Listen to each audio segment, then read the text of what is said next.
మా పార్టీ అధికారంలోకి వచ్చాక రప్పా రప్పా నరుకుతాం నా కొడకల్లారా. మా పార్టీ వచ్చినాక మీ జీవితాలు ఏందో ఆలోచించుకోండి. సూపర్ రా, మన పార్టీ అంటే కూటమికి ఉచ్చబడాలా.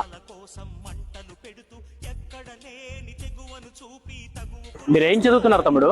మీ నాన్న ఏం చేస్తుంటాడు? ఇంటర్ చదువుతున్నా. మా నాన్న మెకానిక్ అన్నా. నేను కూడా ఇంటరే. మా నాన్న లారీ డ్రైవర్ అన్నా. మీ వైసీపీ అధికారంలోకి వస్తే ఏం చేస్తారు? రప్పా రప్పా నరికేస్తారు మీ తెలుగుదేశం జనసేన వాళ్ళని. మీరు రప్పా రప్పా నరుకుతుంటే వాళ్ళు చేతులు ముడుచుకొని చూస్తుంటారా? పోనీ మీరు రప్పా రప్పా నరికేసిన తర్వాత పోలీసులు పిల్లోలే కాదని అరెస్ట్ చేయకుండా ఊరుకుంటారా? ఈ రెండిట్లో ఏది జరిగినా నష్టపోయేది ఎవరు? రేయ్, నువ్వు మా యువతని భయపెట్టాలని చూస్తున్నావు. నా కొడక, నిన్ను కూడా రప్పా రప్పా. రేయ్, ఏ పార్టీ అయినా యువత భవిత కోసం పాటు పడుతుంది, కానీ మీ వైసీపీలా యువతని బలి చేయడానికి పోటీ పడదు. రప్ప రప్పని చీకట్లో జరిగిపోవాలి.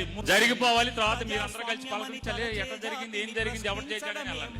వాళ్ళ తల్లిదండ్రులు కాయా కష్టం చేసి చెమటోడ్చి వాళ్ళని చదివిస్తుంటే మీరు వైలెన్స్ ని వాళ్ళ నరాల్లో నింపుతూ మీరు రొచ్చు రాజకీయాల కోసం ఉసిగొలుపుతున్నారు.